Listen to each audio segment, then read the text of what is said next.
Everybody, मैं हूं नेहा आपके साथ और आप सबका बहुत स्वागत है एनबीटी टेकेड पर। आज की इस खास वीडियो में हम बात करने वाले हैं बिहार में होने वाली असिस्टेंट आर्किटेक्ट पदों पर बम्पर भर्ती के बारे में। और ये जो भर्ती है ना, ये ग्रेजुएट उम्मीदवारों के लिए निकली है और सैलरी मिलने वाली है पे लेवल 9 के अनुसार। तो इसकी और डिटेल्स क्या है, आप कब से कब तक अप्लाई कर पाएंगे, कहां पर अप्लाई कर पाएंगे और साथ ही कब तक अप्लाई कर पाएंगे। अगर आपको ये तमाम जानकारी हासिल करनी है ना, तो आप बहुत सही जगह पर हैं, क्योंकि इस वीडियो में ना हम 1 बाय 1 यही सारी चीजें डिटेल में आपको बताने वाले हैं। तो चलिए शुरू करते हैं।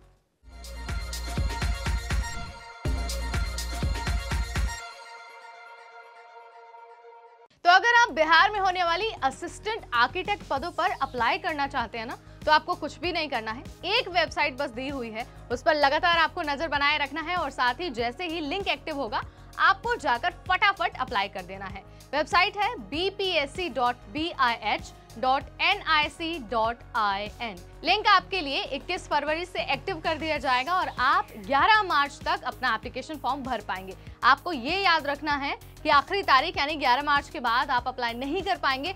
तो अगर आपने ग्रेजुएशन किया हुआ है आर्किटेक्चर में, तो आपको ये मौका नहीं खोना चाहिए, क्योंकि बहुत अच्छा मौका है और साथ ही सैलरी भी बहुत अच्छी है। तो योग्यता तो मैंने आपको यहाँ पर बता दी।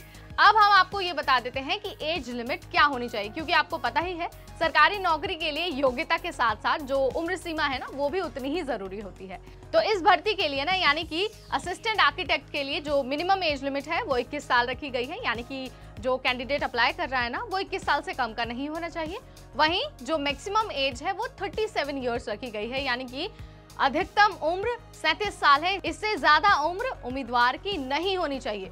एक बार फिर से मैं तो कहूंगी कि आप ना अप्लाई करने से पहले नोटिफिकेशन से गो थ्रू जरूर हो जाइए, क्योंकि वहां पर ना हर कैटेगरी के लिए रिजर्वेशन के बारे में भी लिखा हुआ है, साथ में ये भी लिखा हुआ है कि डिटेल योग्यता आपके पास क्या होनी चाहिए। अब हम आपको बता देते हैं एप्लीकेशन फीस के बारे में, क्योंकि ये भी आपको पता ही है, जो भी आप फॉर्म भरते हैं सरकारी नौकरी के लिए, तो फीस तो आपको देनी ही देनी है। अगर आप जनरल कैटेगरी के उम्मीदवार हैं और आप फॉर्म भर रहे हैं, तो आपको 750 रुपए फीस देनी ही होगी। अगर आप बिहार के रहने वाली महिला हैं और साथ ही आप रिजर्व कैटेगरी के उम्मीदवार हैं, तो आपको फीस के रूप में सिर्फ 200 रुपए देने होंगे। याद रखना है, जनरल के लिए 750 है फीस और जो रिजर्व कैटेगरी है उनके लिए 200 रुपए फीस है। आपको ये नेसेसरी फीस जमा करनी ही होगी at the time of application process. उसके बाद प्रोसेस की बात हो गई, योग्यता की बात हो गई, उम्र सीमा की बात हो गई। अब बात कर लेते हैं कि जब आप फॉर्म एक बार भर देंगे तो आपका सिलेक्शन कैसे होगा। देखिए, अगर आपको सिलेक्ट होना है ना, तो आपको रिटन एग्जाम देना होगा और रिटन एग्जाम के बेसिस पर ही आपको जज किया जाएगा। लेकिन सिलेक्शन का और भी क्राइटेरिया है और भी डिटेल है इसमें, तो वो आपको नोटिफिकेशन में मिल जाएगा। और नोटिफिकेशन कहाँ मिलेगा? वेबसाइट पर मिल जाएगा, या फिर आप हमारा डिस्क्रिप्शन बॉक्स चेक कर सकते हैं। अब बात कर लेते हैं भर्ती के सबसे इंपॉर्टेंट सेगमेंट यानी कि सैलरी के बारे में।